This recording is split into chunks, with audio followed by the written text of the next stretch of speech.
बिहार के सभी जिलों के साइबर थानों में साइबर लैब की स्थापना की जाएगी। इस बात की जानकारी ईओयू के डीआईजी मानवजीत सिंह ढिल्लों ने दी।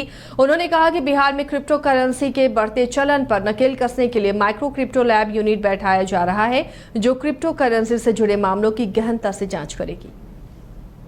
हम लोग पता होगा कि मेरी अध्यक्षता में ही एक एसआईटी का गठन हुआ है। यहाँ पे सीएसपीसी के जितने भी मामले हुए हैं, प्रारंभिक रूप से जितने भी 74 केसेस को हम लोगों ने जो विभिन्न जिला में हुए थे, उनका हम लोगों ने अनुसंधान का कार्यभार संभाल लिया है। सबसे पहले हम लोगों ने ऐसे केसेस को चिन्हित किया है जिसमें संगठित गिरोह का कुछ ना कुछ उसमें फुटप्रिंट हम लोगों को नज़र आ रहा है। तो जितने भी ज़िला में केसेस हुए हैं उनके हम लोगों ने रिकॉर्ड मंगवा लिए हैं और फर्स्ट स्क्रूटनी हम लोगों ने की है, क्योंकि पहले जितनी भी गिरफ्तारियां हुई थी, लगभग 150 गिरफ्तारियां जो हुई हैं सभी मामलों में, वो सभी अब जुडिशियल कस्टडी में और ज़िला से गए थे। तो तकरीबन 15 ऐसे केसेस को चिन्हित किया जिसमें गिरफ्तारियां हुई हैं, जिसमें हम लोगों ने जो अभियुक्त जेल में गए हैं उनकी कस्टोडियल इंटरोगेशन के लिए हम लोग रिमांड्स की एप्लीकेशन संबंधित न्यायालय में मूव किए हैं। तो जैसे ही पहला स्टेप यही होगा कि उनकी हम लोग कस्टोडियल इंटरोगेशन करेंगे, रिमांड लेके इंटरोगेशन करेंगे, क्योंकि पहले हम लोग इन्वॉल्व नहीं थे, ज़िला स्तर पर इन्वॉल्व नहीं थे। आर्थिक अपराध इकाई में मात्र एक केस हुआ था। दूसरा, जितना भी डिजिटल एविडेंस, जितने भी मोबाइल फोन्स, टैक्स चोरी के मामले में बिहार की राजधानी पटना में कई ठिकानों पर छापेमारी की जा रही है। आपको बता दें, गायत्री ज्वेलर्स में आईटी की रेड चल रही है। दोनों जेएच हनी के ऑनर सुमित वर्मा के भाई बताए जा रहे हैं। आयकर से सूत्रों के मुताबिक इन सभी भाइयों ने मिलकर 100 करोड़ से ऊपर की टैक्स चोरी की है। जानकारी ये भी मिल रही है कि जेएच हनी के ऑनर सुमित वर्मा बिहार के एक पूर्व आईपीएस अधिकारी के बेहद करीबी हैं और उसके करोड़ों की काली कमाई को इसने अपने कारोबार में इस्तेमाल कर उन्हें मुनाफा पहुंचाया है। छापेमारी लंबी चलने की बात कही जा रही है।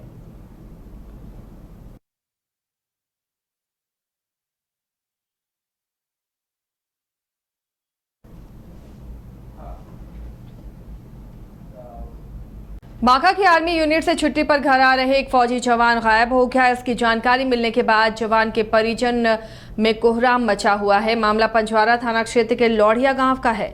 जानकारी के मुताबिक लौढ़िया गांव निवासी आर्मी जवान देवेश कुमार मिश्रा, जिनकी उम्र 27 साल बताई जा रही है, उन्होंने घर आने के लिए छुट्टी ली थी। जवान के घर से ड्यूटी वापसी की रिपोर्टिंग डेट 27 सितंबर को थी और जब वो अपने यूनिट नहीं पहुंचा तो यूनिट कमांडर ने इसकी जानकारी पंजवारा थाना अध्यक्ष को दी। जवान की जानकारी मांगी गई। इसके बाद पंजवारा थाना अध्यक्ष अनिल कुमार साहब जवान के घर पहुंचे और परिजनों से इस बारे में जब पूछताछ की तो चौंकाने वाली जानकारी मिली। फौजी जवान की मां के मुताबिक उन्हें अपने बेटे की छुट्टी पर घर लौटने की जानकारी ही नहीं थी, ना ही उसका बेटा घर आया है। उसकी मां ने बताया कि उसने बेटे से आखिरी बार 26 सितंबर को ही बातचीत की थी, जिसमें उसने छुट्टी के बारे में कोई भी जानकारी नहीं दी। इसके बाद से फौजी जवान का मोबाइल बंद है, जिसके कारण उस परिजन अब किसी अनहोनी की आशंका से डरे हुए हैं।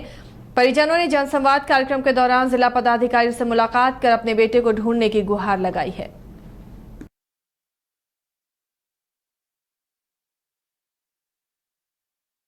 अब मेरा लड़का ने वो 26 के हमसे बात किया बढ़िया से, बहन से, और की कहे 27 तारीख का हम सोचा कि 9-10 बजे लगाई।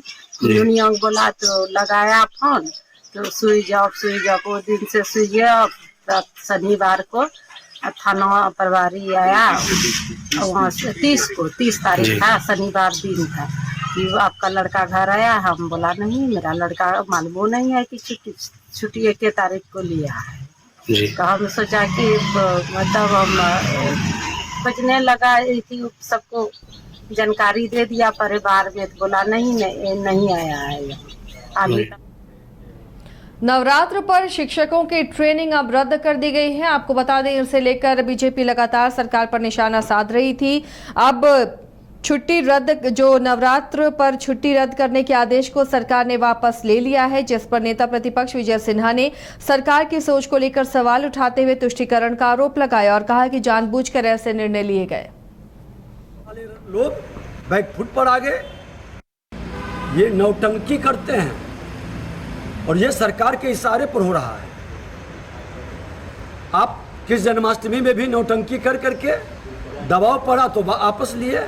हम लोगों ने जबरदस्त विरोध किया और सनातन के संतान की जब एकजुटता से आवाज़ उठने लगी तो ये तुष्टिकरण वाले लोग बैकफुट पर आ गए और आपस लिए ये विभाग से भटकाने के लिए, विभाग के ऊपर लोगों के खामी और कमी न देख सके, इसके लिए ये लोग शिक्षा विभाग के अंदर नौटंकी करते हैं और उसी के कारण ये बराबर ये तमाशा बनाते हैं। मैंने तो कल ही बोला था कि आपस ले लेंगे और लेना पड़ेगा, तो ये नौटंकी कर रहे हैं। बार बार इस तरह की गलती करने वाले लोगों पर कार्रवाई क्यों नहीं होती है? कौन इस तरह का पत्र निकालता है? कौन इस तरह की आस्था पर चोट करने का प्रयास करता है? शराबबंदी वाले बिहार के दरभंगा जिले में 3 मौत का आरोप परिजन जहरीली शराब की वजह से बता रहे हैं। हायाघाट में 5 लोग जहरीली शराब पीते हैं, जिनमें से 3 लोगों की इलाज के दौरान मौत हो गई और 2 की स्थिति गंभीर है। वहीं इस मामले में अस्पताल और प्रशासन जहरीली शराब से मौत की बात से इनकार कर रहा है। इस बीच शोकाकुल परिवारों से मिलने के लिए हरी सहनी पहुंचे और नीतीश सरकार पर हमला बोला, साथ ही पीड़ित परिवारों को न्याय दिलाने की बात कही।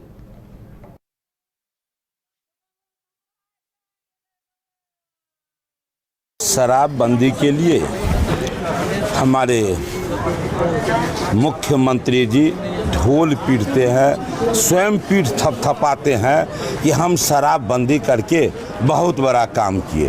भाई आप काम किए तो शराबबंदी कैसा है सो सभी लोग देख रहे हैं कि आज भी कल हायाघाट में, दरभंगा जिला के हायाघाट में एक साथ 5 लोग शराब पीते हैं और 5 का हालत नाजुक होता है। आज 3 की मौत हो गई। कल जो आए यहाँ उसको DMCH आने के बाद पुलिस के संरक्षण में उठा पुटा कर उनको ले जाया जाता है और संस्कार कर दिया जाता है, ये कह करके कि ये शराब का मामला नहीं। जबकि जो पेशेंट यहाँ भर्ती है उसके प्रिस्क्रिप्शन पर भी लिखा गया, उसके बाद भी सरकार के मुलाजिम के द्वारा इस तरह का कार्रवाई होता है। आप समझ सकते हैं कि पूरा सरकार पुलिस को सहयोग, आप पुलिस सरकार को सहयोग। शराबबंदी के लिए हमारे